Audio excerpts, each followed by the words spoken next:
Welcome to This Week in Racing. We've got a lot of World Endurance Championship stuff to cover, and specifically about Fernando Alonso, as we know him on this channel. But we've also got some Indy 500 stuff to talk about, as well as NASCAR backpedaling. For once, actually deciding that something they have chosen is better isn't actually better, despite the fans telling them repeatedly that it's not. So, let's get into all of this week's discussion right now.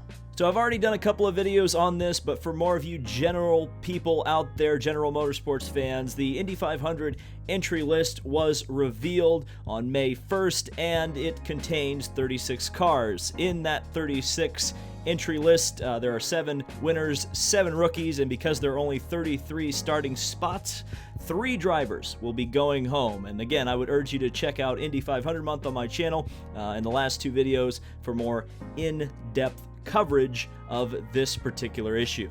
Something near and dear to my heart is Super Sebring, and after its incredibly successful debut this year, it has been confirmed that both the WEC and IMSA will be running once again at Sebring on March 18th through the 20th of 2020. And even though my hat may say otherwise, and this promo I'm about to cut for them may say otherwise, I'm not being paid by Sebring International Raceway, the World Endurance Championship, or IMSA to say this, but I feel like I have to. This is a bucket list event. If you haven't gone or are thinking about going to Sebring or have any interest in sports cars, this is the event I would go to. Not the Rolex, not even Petit Le Mans, and I love Petit Le Mans. It's one of probably my favorite racetrack in terms of a beautiful state park atmosphere in the world.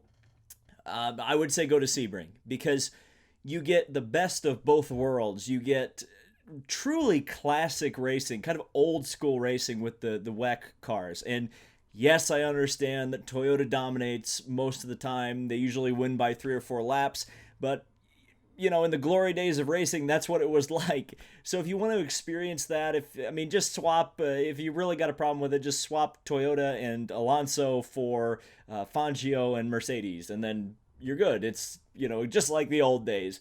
But yeah, the WEC is really awesome, and the cars, LMP1 cars are probably the most insane things in the entire world in terms of race cars, especially the hybrid-powered ones. Until you've sat at a hairpin and watched one of those 1,000 horsepower monsters accelerate out of it and go up 3 or 4 gears in about a second, you really haven't lived. So, and then you've got IMSA as well. So if you're not a big fan of old school racing, but you really like cool race cars, stay for the WEC, and then show up for the 12 hours of Sebring, which is arguably a much better race, much closer competition. You've got a lot of American talent, a lot of American drivers, or at least drivers that more American audiences are familiar with. GTLM is amazing. In fact, in both classes or both categories, GTLM is amazing, especially if you're a stock car fan. If you really want to watch stock car racing, go watch GTs, because truly those cars look a lot like and sound a lot like their showroom counterparts. But yeah, if you have any doubt about this event, just do it. Just do it. Just go get your tickets, because I'm definitely coming back for Sebring next year, because it was just, I can't even describe 20 hours of racing across the 2 events, plus Continental Tire Series and LMP3, and just a great event. Just do it. Continuing with the WEC news, and this was something we actually covered a couple of weeks ago when it was a rumor, but now it's been confirmed that Fernando Alonso will not return to Toyota in their LMP1 program for the 2019-2020 WEC Super season. He will be replaced by New Zealander Brendon Hartley, who used to drive in the Toyota LMP1 category, or the LMP1 car, before moving to Toro Rosso and eventually leaving. But of course, now it's Fred Watch 2019. Where will Fred end up going? Where will we see Fernando Alonso in the 2020 season? Or I guess at the end of 2019, even though we have a couple of things that we know either he's looking at doing or is very close to doing later on this season, most notably the Bathurst 1000, and then also the Dakar Rally. I believe he's looking at both of those. And then we get to the next year, and that's where I think a lot of the Fred watch is going to be going on, because there's a possibility that he could return to Formula One with McLaren. McLaren's definitely looked like they've improved quite a bit on the F1 side of things. I don't know if McLaren would be willing, I'm sure they would be, to replace Carlos Sainz or Lando Norris at that team to bring Fernando back in, if Fernando really thinks he can win a world championship with that car. Then, of course, staking with McLaren, you've got the McLaren IndyCar team for next year, which is not necessarily certain, but something that I think most people think is going to happen. It sounds like that's going to be a 2-car team, and it looks like they're looking at least Patricio Award for one of the seats.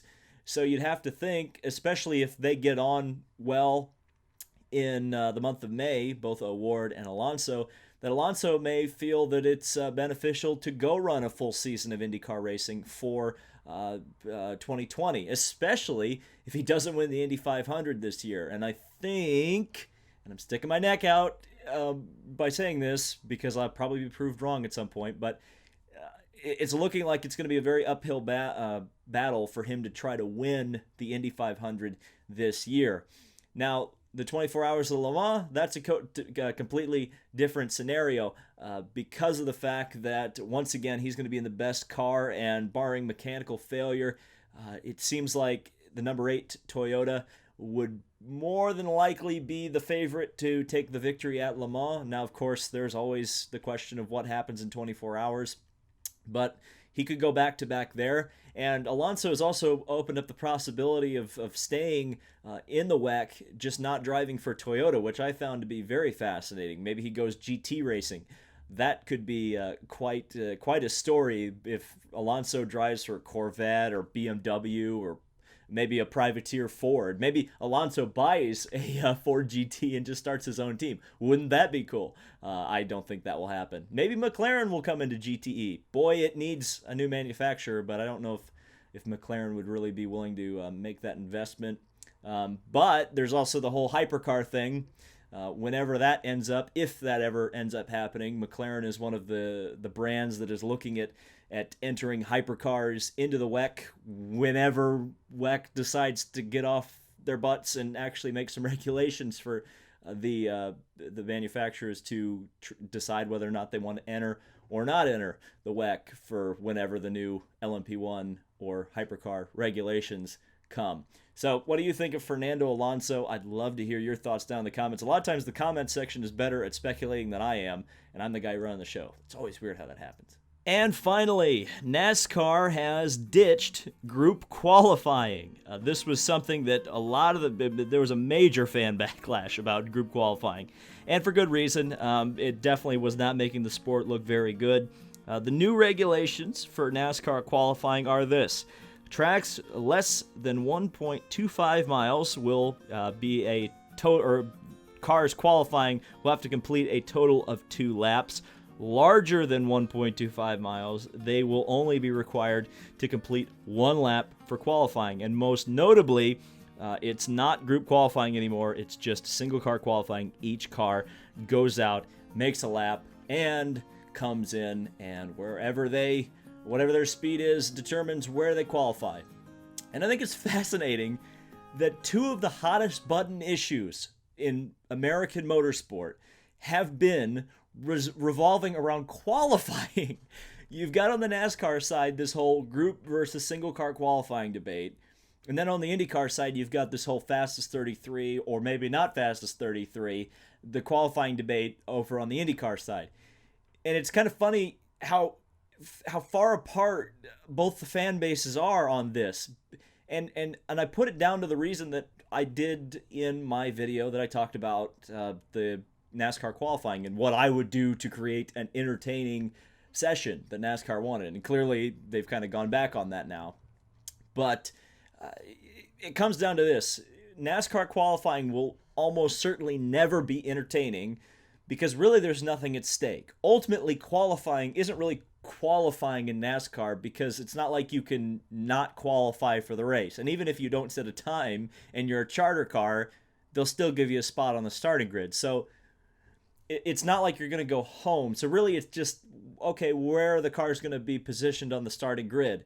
And a lot of times there's not even a track record at stake. Now, ironically enough, this weekend, and probably as I'm recording this, they are setting a track record right now in Dover, at least for the NASCAR stock cars. And, you know, that's probably going to be few and far between, especially with the low horsepower, high drag, high downforce package. But a track like Dover that's a pretty conducive package to going fast on a 1 mile banked track. But outside of that, again, you know, this was the thing that NASCAR, I mean, nobody really cares about qualifying anyway, and the people who actually did care about qualifying liked single car runs. So it's kind of the classic NASCAR thing where even though it wasn't the most exciting thing in the entire world, it did have fans. And when NASCAR tried to change the thing tried to change that, they ran off the fans of the thing and didn't really create any new ones. It's kind of how that's always gone, hasn't it?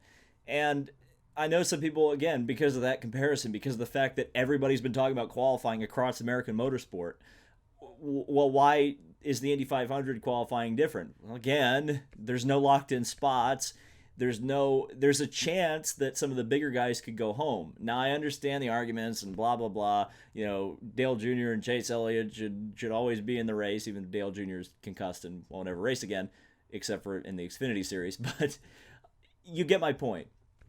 There's intrigue at Indy because of those stakes. There aren't any stakes anymore in NASCAR qualifying, and there haven't been for a while, and maybe there really shouldn't be.